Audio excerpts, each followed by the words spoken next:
أعوذ بالله من الشيطان الرجيم.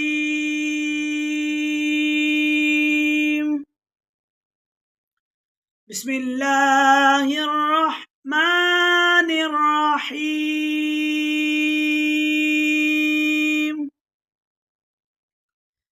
ألهاكم التكاثر حتى زرتم المقابر،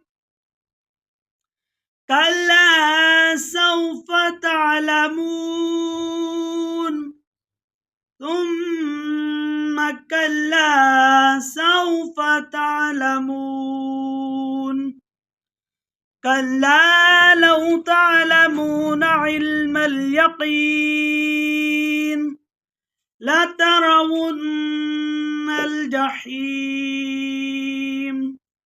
ثم لترونها عين اليقين ثم لتسألن يومئذ عن النعيم.